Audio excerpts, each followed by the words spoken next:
bagian-bagian yang kita baca merupakan bagian skenario Allah yang ditetapkan untuk kita perhatikan apa yang terjadi di akhir zaman.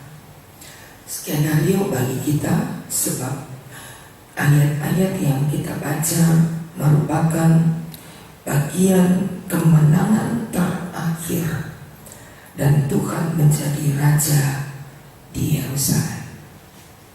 Kita perhatikan bagaimana kemenangan itu menjadi bagian Allah di akhir zaman. Setiap peperangan sudah jadi.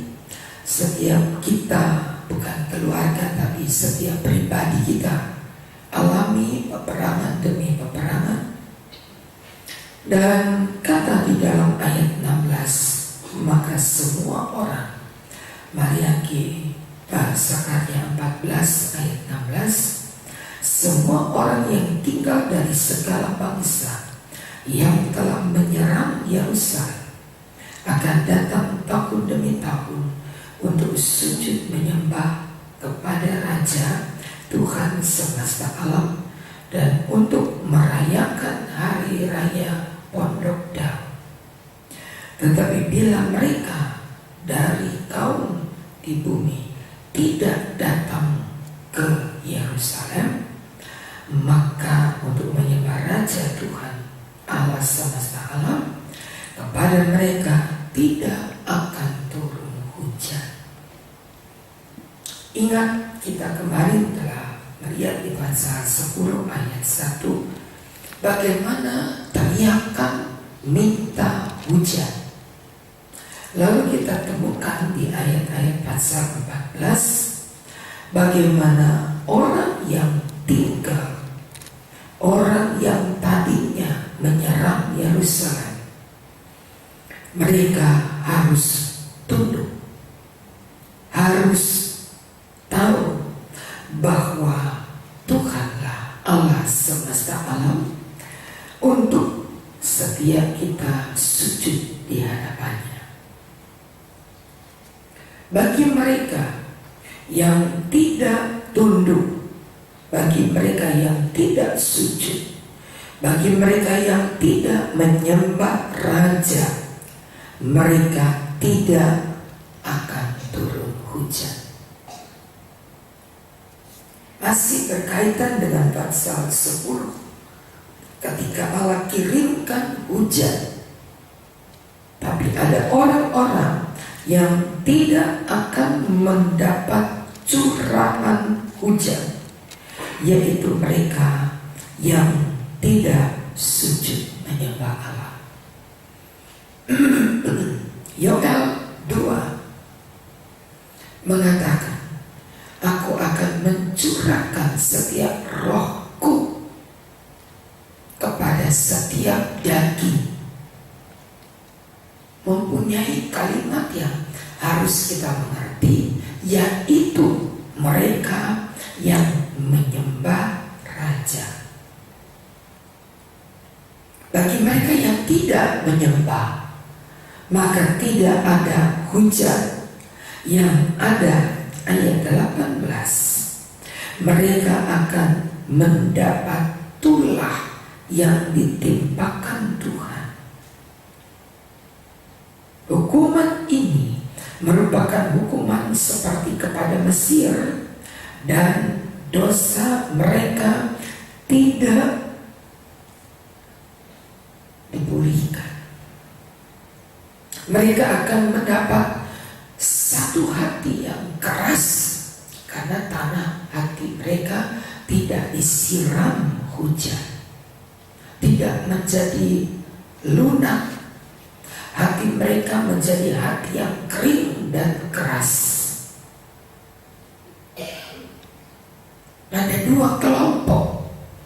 Kelompok yang begitu keras tanpa dapat dilunakkan, atau kelompok yang tahu menyembah Allah, menjadi kelompok yang diberkati oleh Allah, menjadi kelompok yang dikatakan ayat 20,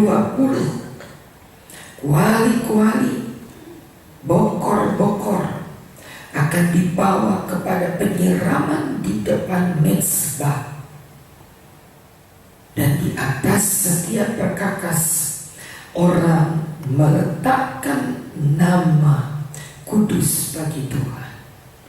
Dan tidak ada lagi para pedagang masuk ke dalam rumah Tuhan. Saudara ingat membaca ayat ini dalam Matius pasal 21 atau Yohanes pasal yang kedua, bagaimana tangan Yesus membersihkan pasar yang ada di rumah Tuhan. Kita sudah melihat kata pasar. Kita tidak bisa ingkari di akhir zaman ini gereja juga menjadi pasar yang tren. Kita melihat bagaimana gereja Tuhan masuk di dalamnya satu fenomena rohani di mana semua pelayanan dijual belikan. Apakah hukum jual beli? Bukan hukum pasar. Orang mulai ambil ancang-ancang. Gak usah jauh-jauh. Kalau saudara naik bis Transjakarta mungkin tidak, tetapi kalau angkot-angkot lain, saudara melihat ada anak-anak mulai naik berbarengan dengan naiknya kita. Lalu dia mulai ngamen. Lagu yang dipakai lagu apa? Lagu rohani. Sebab katanya kalau lagu rohani pendapatannya itu lagu rohani yang dipakai untuk ngamen. Gak usah di mimbar, gak usah di bis aja sudah, di angkot, metro mini dan sebagainya. Ketika lagu rohani dinyanyikan, maka orang memberi dengan lipat ganda. Biasa kasih 1.000, sekarang kasih 5.000. Kenapa kok nyanyi lagu rohani? Tampangnya gak ada tampang-tampangannya Tuhan. Kalau lagunya orang Kristen itu kami dapat banyak. Sudah mulai ditangkap. Ada yang bisa dipergunakan untuk memperoleh banyak keuntungan. Kita baca, itu tidak ada lagi. Orang tidak berjual beli seperti itu. Orang tidak jadikan ibadah menjadi tempat jual beli, sehingga tidak perlu ada pedagang dan pembeli. Gereja Tuhan dimurnikan. Hanya orang yang menyembah.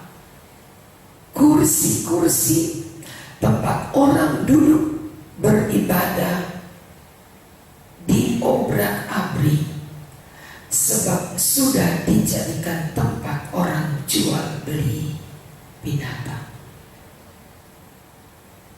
Ketika rumah Allah dibersihkan oleh tangan Yesus sendiri, saudara baca, dan tidak ada lagi pedagang di rumah Tuhan semesta alam, menunjuk kepada kondisi hari ini. Tidak lagi menjadi bagian dari orang yang menyembah Allah. Mulai ada pemisahan.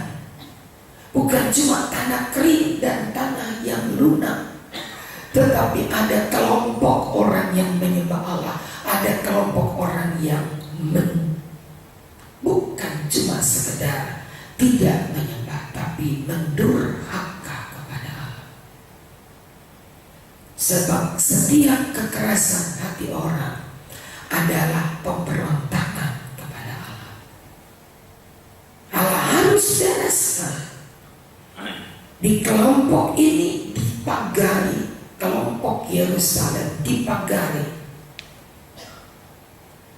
Orang najis tidak bisa masuk kemari, dan orang benar tidak menjadi najis. Bait Allah dikembalikan kepada fungsinya, tempat orang berdoa. Bait Allah tidak dijadikan tempat pasar bisa berjual beli. Sebab itu cuma di sini barangkali yang tidak mengenal kata PK untuk memberikan amplop kepada pemain musik, memberikan amplop kepada orang-orang yang menjadi choir kecil dapatnya, yang menjadi choir utama, itu artinya yang di belakang WL pendapatannya besar, yang menjadi WL lebih besar. Mereka yang memegang alat musik yang harus diberikan kriteria pemberian. Yang main drum besar upahnya, sama dengan pemain alat tiup atau pemain gitar handal. Biaya yang dikeluarkan untuk PK tidak sedikit, tetapi tanpa disadari apa yang dilakukan adalah menajiskan rumah Allah. Oh, itu boleh dong. Kita kan harus berbagi. Kita tidak makan sendiri berkat Tuhan, betul. Tapi sudah berbau pasar. Karena pelayanan tidak bisa dinilai dengan rupiah. Pelayanan tidak bisa dinilai dengan upah dunia. Kalau saya melakukan hal yang sama, saya sedang membuat tempat ini menjadi pasar kaget. Ketika hari kebaktian ramai, orang bisa datang, orang dapat memberi, orang dapat menerima PK-PK yang besar. Silakan yang mau marah, silakan yang membuat argumentasi pelit. Sekali lagi, tidak dengan bertendensi memberi atau tidak amplop, tapi kita harus sadar, pelayanan bukan pasar. Amin. Pelayanan tidak bisa dihargai dengan rupiah. Pelayanan tidak bisa dihargai dengan pemberian. Tidak bisa. Tapi Allah ingin yang ada di dalam Yerusalem, rumah Tuhan, adalah Yerusalem yang dikuduskan oleh Allah. Orang beribadah di sana dengan hati yang tunduk kepada Tuhan. Maka di pasal yang pertama kitab Maliaki, persembahan pun mulai dibereskan. Persembahan kepada Allah di pasal 1 tidak lagi memberikan persembahan, memberikan korban bagi namaku, bagi rumah Allahku. Kamu, ayat 12, telah menajiskan karena kamu menyangka meja Tuhan memang cemar dan makanan yang ada di situ boleh dihinakan. Apa yang terjadi di akhir pasal 14 menjadikan Maliaki menulis bahwa orang yang beribadah kepada Tuhan tidak lagi mencemarkan mezbah Tuhan. Terkutuk penipu yang mempunyai seekor binatang jantan, tapi ia mempersembahkan binatang yang cacat.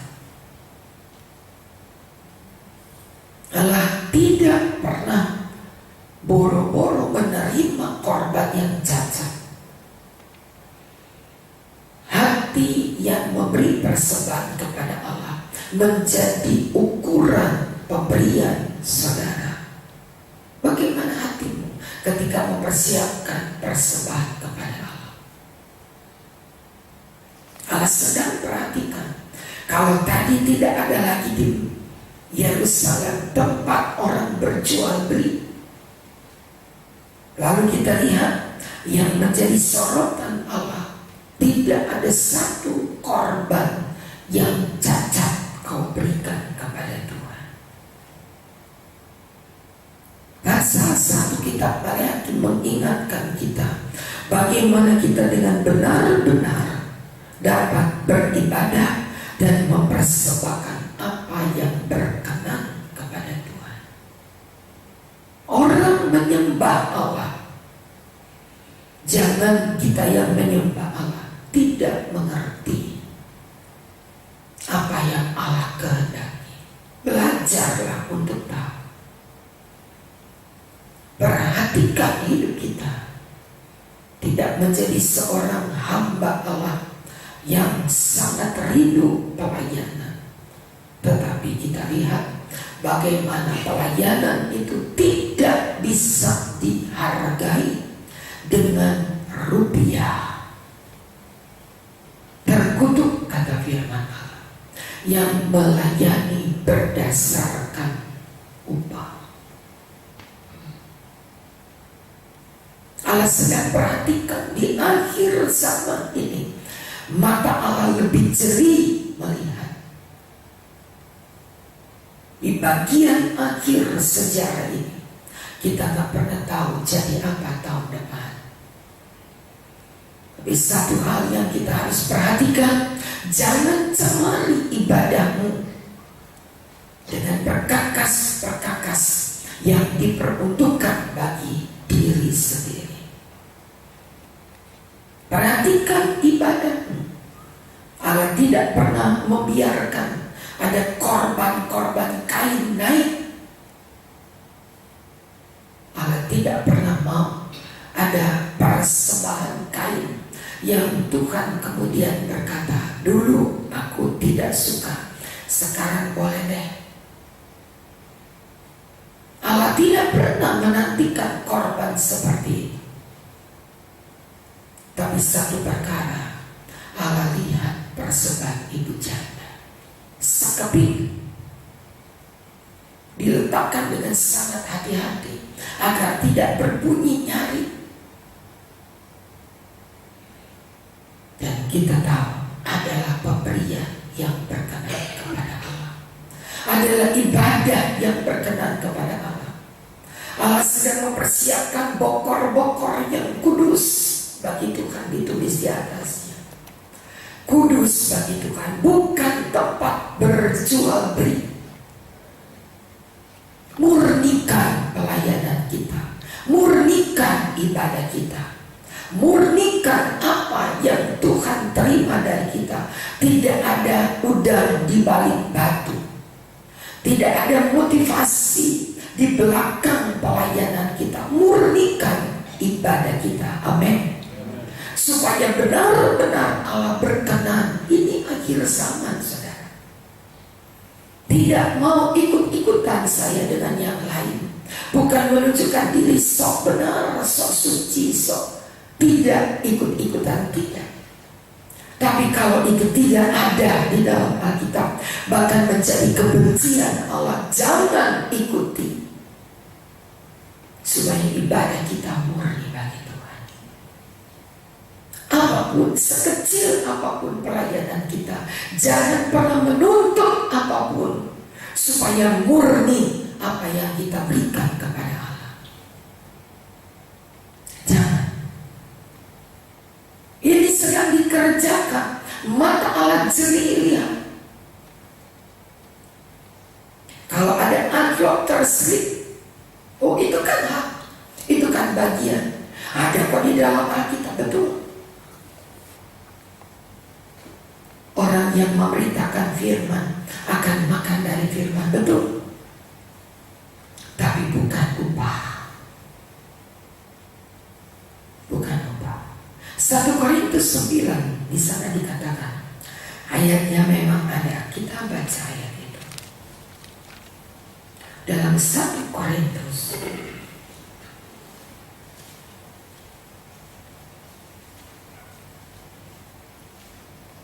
ayat yang ke-14 pasal 9. Demikian Tuhan telah menetapkan bahwa mereka yang memberitakan Injil hidup dari pemberitaan Injil, hidup bukan upah. Ayat 23, segala sesuatu kulakukan karena Injil, supaya aku mendapat bagian di dalam Injil. Bukan upah, beda. Kita tidak menantikan ada amplop yang menjadi bagian untuk kita. Wah, lumayan dapat amplop. Sudah saya dengar, kenapa ada seorang pemuda pemain drum harus pergi ke gereja lain. Di sana dapat 250.000 setiap kali gebuk. Lumayan dapat jadi uang jajannya. Saya geleng kepala, kasihan, karena apa yang dia berikan kepada Tuhan sebagai lumayan dapat uang jajan. Jangan, saudara. Allah sedang jeli memperhatikan apakah hal ini meracuni, merusak ibadah kita, pelayanan kita. Tapi biarlah Allah melihat bahwa seluruh pelayanan yang ada itu hanya bagi Tuhan. Tidak ada upah, tidak ada menuntut, tidak ada minta. Bahkan ucapan terima kasih pun tidak perlu ada. Supaya Tuhan melihat kesempatan baginya untuk memberkati pelayanan kita. Semakin memberi, semakin diberkati, semakin diberkati. Ketika Allah melihat semua, apa yang benar, apa yang berkenan kepada Allah. Pasal 3, Maleakhi tadi kita sudah baca ayatnya. Di bagian pertama ayat 3, siapa yang tahan berdiri di hari kedatangannya, apabila ia menampakkan diri, ia seperti api tukang pemurni logam. Ia duduk seperti orang yang memurnikan dan mentahirkan perak. Ia mentahirkan orang Lewi, menyucikan mereka seperti emas, seperti perak, supaya mereka menjadi orang yang mempersembahkan korban yang benar kepada Tuhan. Ayat 4 kita baca bersama. Maka persembahan Yehuda dan Yerusalem akan menyenangkan hati Tuhan, seperti pada hari-hari dahulu kala dan seperti tahun-tahun yang sudah. Akan dipulihkan, akan dimurnikan, dan Allah sedang mencari yang murni. Allah tidak bermain dengan apa yang tidak murni. Kalau ada orang marah karena saya tidak pernah memberikan terima kasih, kalau ada orang marah karena saya tidak pernah memberikan sesuatu di tengah pelayanan, saya cuma bisa berdoa, sadarkan Tuhan, supaya tidak ada tuntutan di balik pelayanan sekecil apapun, supaya jangan kita berdosa kepada Tuhan. Allah sedang cari yang murni. Jangan kita menjadikan apa yang murni itu menjadi rusak. Pertahankan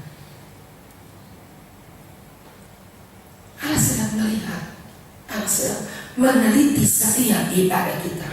Besok kita beribadah dalam ibadah raya. Allah sedang perhatikan siapa yang berdiri di belakang mimbar untuk melayani Tuhan, siapa yang menjadi choir, siapa yang menjadi pemain musik, pemain tamborin, siapa yang bertugas di dalam seluruh rangkaian acara, siapa yang memberikan persembahan. Berikan segala pelayanan kita dengan murni kepada Tuhan, supaya jangan kita berdosa kepada. Mari, ini menjadi bagian kita, bukan bagian dari mereka di zaman dulu. Silakan zaman dulu lakukan, tapi untuk kita hidup sekarang, Allah dengan sangat teliti memperhatikan kalau ada sedikit upah seperti upah Gehazi. Berlari kepada Naaman, seorang perwira yang sudah disembuhkan dari sakit kusta, berbisik, tuanku Elia mempunyai atau mendapat tamu, dan sekarang tidak ada apa-apa di rumah pastori. Tolong berikan apa yang bisa menjadi makanan buat tamu-tamu itu. Oh, baik, kata Naaman. Naaman ambil sekantong uang dinar, pakai untuk perbelanjaan pastor. Dia ambil jubah-jubah terbaik, diberikan kepada Naaman, diberikan kepada Gehazi. Kembali pulang, dia tidak langsung ke pastori, mampir ke rumahnya, letakkan semua di rumah. Elia bertanya, dari mana nak? Saya baru keluar sebentar. Ada keperluan? Oh, baik.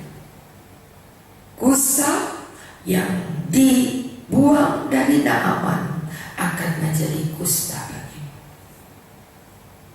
Apa yang engkau minta dari Naaman menjadi bagian kamu. Jangan saudara, mengerikan. Dan kita mau murni di hadapan Tuhan. Mengerikan. Jangan mendapat sedikit, tapi itu menjadi kutuk bagi kita. Jangan punya motivasi apapun kalau itu kebencian Allah. Jangan mencari keuntungan materi dalam ibadah kita, apapun itu, supaya Allah punya alasan kuat memberkati kita dengan berlimpah. Punya alasan kuat, karena tidak menjadi incaran kita. Di balik semua pelayanan, di balik semua ibadah, ada yang kita tuntut dari dalamnya. Jangan, kiranya Tuhan akan menolong kita. Tiap-tiap kita punya kemurnian, dan itu sangat diberkati oleh Allah. Amin. Mari kita berdiri. Biarkan firman Allah kembali pada hari ini, tanggal 21, kita sedang masuk pada hari-hari menjelang Natal, hari-hari terakhir di tahun 2013. Peringatan berkat-berkat firman Allah yang istimewa menjadi bagian kita bersama.